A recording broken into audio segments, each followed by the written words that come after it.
साल पहले जब अरब में इंसानियत खत्म हो चुकी थी, लोग गुलामों को हकीर समझते थे, छोटी बच्चियों को जिंदा दफन कर दिया जाता था और बुतों की पूजा आम थी। यहाँ तक कि काबा में भी बुत रखे हुए थे।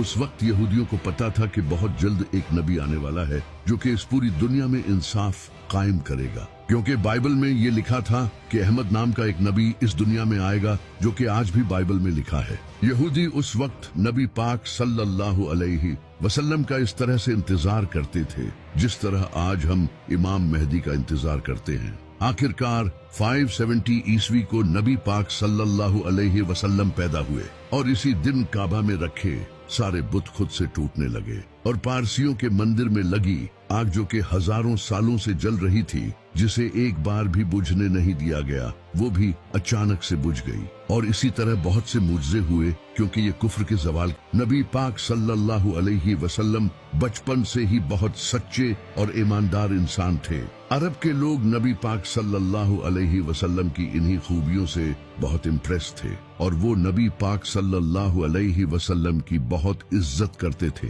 फिर नबी पाक सल्लल्लाहु अलैहि वसल्लम मक्का की एक इज्जतदार औरत हजरत खदीजा रज़ी अल्लाह तआला अन्हा की तजारत का काम संभालने लगे। हजरत खदीजा रज़ी अल्लाह तआला अन्हा नबी पाक सल्लल्लाहु अलैहि वसल्लम के नेक दिल और ईमानदारी से बहुत मुतासिर हुई और उन्होंने नबी पाक सल्लल्लाहु अलैहि वसल्लम को निकाह का पैगाम भेजा। नबी पाक सल्लल्लाहु अलैहि वसल्लम ने इस पैगाम को कबूल किया और हजरत खदीजा रज़ी अल्लाह तआला अन्हा से शादी कर ली। इसके बाद नबी पाक सल्लल्लाहु अलैहि वसल्लम अपनी जिंदगी गुजारने लगे, लेकिन जैसे ही नबी पाक सल्लल्लाहु अलैहि वसल्लम 40 साल की उम्र में पहुंचे, आपका इस दुनिया से दिल उठने लगा और आप अक्सर शहर से दूर गार में इबादत करने जाते थे। फिर एक दिन नबी पाक सल्लल्लाहु अलैहि वसल्लम पर पहली वही नाजिल हुई। नबी पाक सल्लल्लाहु अलैहि वसल्लम की नबूवत पर सबसे पहले इमाम अली और हजरत खदीजा रज़ी अल्लाह तआला अन्हा ईमान लाए, लेकिन दूसरी तरफ वो लोग जो नबी पाक सल्लल्लाहु अलैहि वसल्लम की इज्जत किया करते थे, वो सब आपके दुश्मन बन गए और आपको मारने की धमकी तक देने लगे। अरब के लोग सिर्फ नबी पाक सल्लल्लाहु अलैहि वसल्लम के ही नहीं, बल्कि जो भी इस्लाम लाता उसे मारते पीटते और जुल्म करते थे, जैसा कि अबू सुफियान और अबू जहल। यहाँ तक कि एक बार तो मक्का के सारे लोग नबी पाक सल्लल्लाहु अलैहि वसल्लम को मारने आपके घर तक आ गए, लेकिन नबी पाक सल्लल्लाहु अलैहि वसल्लम के चचा अबू तालिब और हजरत खदीजा रज़ी अल्लाह तआला अन्हा आपके साथ खड़े रहे, क्योंकि नबी अलैहिस्सलाम बचपन में ही यतीम हो चुके थे। इसलिए आपके चचा अबू तालिब ने आपकी हिफाजत की।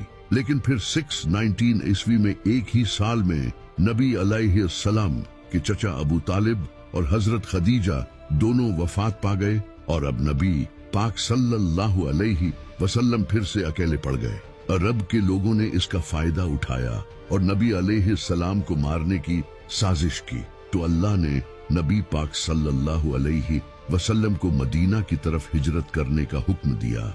उस वक्त सिर्फ 100 से 200 लोगों ने ही इस्लाम कबूल किया था। जहां मक्का में लोग नबी पाक सल्लल्लाहु अलैहि वसल्लम को शहीद करने की साजिश कर रहे थे, वही मदीना में औस और खजरज कबीले नबी अलैहिस्सलाम के पास आए और उन्हें मदीना आने की दावत दी, क्योंकि मदीना के लोग यहूदियों से बहुत सालों से ये सुनते आ रहे थे कि इनका एक नबी आने वाला है। इसी वजह से मदीना के लोगों को जैसे ही ये पता चला कि मक्का में एक नबी आया है, तो उन्होंने फौरन इस्लाम कबूल कर लिया। नबी पाक सल्लल्लाहु अलैहि वसल्लम ने हिजरत करके मदीना जाने का फैसला किया और आहिस्ता आहिस्ता